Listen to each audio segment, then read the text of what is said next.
Hello hi నమస్తే. Welcome to our channel mask talks. ముందుగా మీ అందరికీ మహాశివరాత్రి పండుగ శుభాకాంక్షలు. అలాగే హ్యాపీ ఇంటర్నేషనల్ ఉమెన్స్ డే. మీ అందరికీ ఈరోజు 2 పండుగలేనేమో, నాకైతే 3 పండుగలు. ఆ మూడోది ఏంటంటే ఇవాళ మా వెడ్డింగ్ యానివర్సరీ. ప్రతి year March 8 international women's day and also మా వెడ్డింగ్ యానివర్సరీ కలిపి సెలబ్రేట్ చేసుకుంటూ ఉంటాం. కానీ ఈసారి ఆ శివయ్య ఆశీస్సులతో మహాశివరాత్రి కూడా కలిసొచ్చింది. సో ముచ్చటగా 3 పండుగలైతే ధూమ్‌ధామ్‌గా సెలబ్రేట్ చేసుకుంటున్నాం. మీరందరూ కూడా చాలా హ్యాపీగా ఎప్పుడు నవ్వుతూ చక్కగా ఉండాలని మనస్ఫూర్తిగా కోరుకుంటుంది మీ మాస్ టాక్స్ వినూత్న. ఈ శివరాత్రి రోజు నైట్ ఇక్కడ బెంగుళూరులో మాకు దగ్గరలో ఉన్న శివాలయంకైతే వెళ్ళాము. ఈ గుడి ఎంట్రన్స్‌లోనే దీపకాంతులతో అండ్ ఈ ఆర్టిఫిషియల్ లైటింగ్‌తో చూడముచ్చటగా కళకళలాడుతూ ఉండింది. మనం గుడిలోకి ఎంటర్ అవ్వగానే ఈ లెఫ్ట్లో నాగేంద్ర స్వామి ఉంటారనమాట.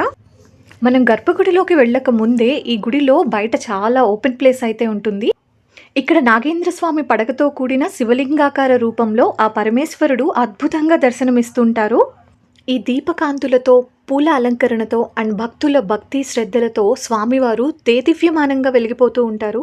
అన్నట్టు ఇక్కడ ఒక విషయం చెప్పాలి. ఇక్కడ కనిపిస్తున్న స్వామివారి అర్చకులు మల్టీలింగ్యువల్ అనమాట. ఇంగ్లీష్ చాలా బాగా మాట్లాడతారు. అట్లాగే మన తెలుగు కూడా కొంచెం కొంచెం వచ్చు. అలాగే నేను వీడియోలో చెప్పబోయే ఈ కన్నడ కృష్ణుడి గురించి కూడా ఈ అర్చకులను అడిగే తెలుసుకున్నానమాట నేను. ఆ సదాశివుడి వాహనమైన నందీశ్వరుడు కొలువై ఉన్న ప్లేస్ ఇది. మా బుడ్డోడికి ఈ నంది చాలా నచ్చింది. తర్వాత స్వామివారికి అలంకరణ అంతా తీసేసి మన లాంగ్వేజ్లో చెప్పాలంటే నిజరూప దర్శనం అంటారు కదా, సంపూర్ణ లింగాకారంలో ఉన్న శివుణ్ణి మీరు కూడా దర్శనం చేసుకోండి. యాక్చువల్గా గర్భగుడి లోపల పార్వతీదేవి, వినాయకుడు, అయ్యప్ప స్వామి, పళని మురుగన్ అంటే కుమారస్వామి దర్శనమిస్తారనమాట.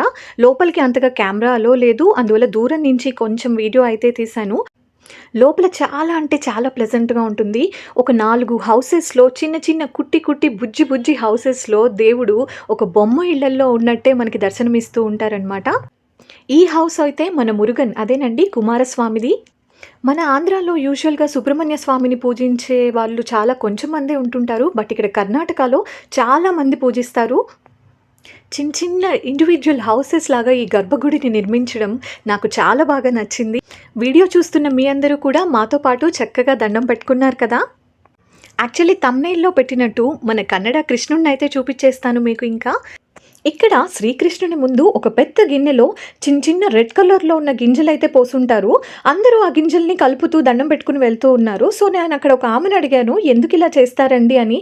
నాకు కూడా తెలియదండి, అందరూ చేస్తుంటారు, నేను కూడా చేస్తున్నాను అని చెప్పారు. సో అసలు దీని సంగతి ఏంటి తెలుసుకుందామని అక్కడున్న పంతులు గారిని దీని గురించి అడిగాను. అప్పుడు ఆయన దీని గురించి ఏం చెప్పారంటే, ఇవి గురువింద గింజలు అంటారు కదా, వాటితో చిన్నప్పుడు చిన్ని కృష్ణయ్య ఆడుకుంటూ ఉండేవాళ్ళంట. సో ఇప్పుడు మనం ఈ గింజల్ని ఇలా కలుపుతూ స్వామివారిని మనకి ఇష్టమైన కోరిక అడిగితే మనల్ని కూడా తన ఫ్రెండ్లా భావించి మనకి చాలా మంచి చేస్తారని ఇక్కడి కన్నడ ప్రజలైతే నమ్ముతారంట. మనం కూడా ఇంకా ఈ కన్నడ వాళ్ళతో పాటు ఆ కృష్ణ భగవానుడికి ఫ్రెండ్ రిక్వెస్ట్ అయితే పంపించి తన ఫ్రెండ్స్ లిస్ట్లో మనం కూడా జాయిన్ అయిపోదాం.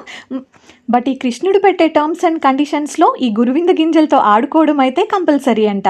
అలాగే కొంతమంది భక్తులు ఈ గిన్నెలో కానుకలు కూడా సమర్పిస్తూ ఉంటారు.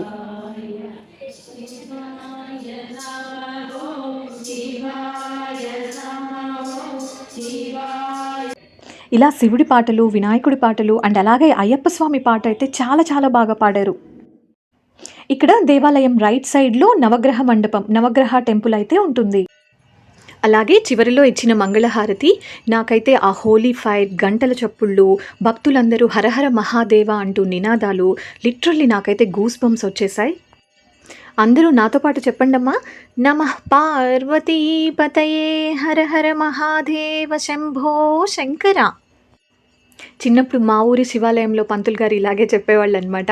అన్నట్టు అందరూ హారతి కళ్ళకద్దుకున్నారు కదా, అలాగే మన ఛానల్ని సబ్స్క్రైబ్ చేసుకున్నారు కదా.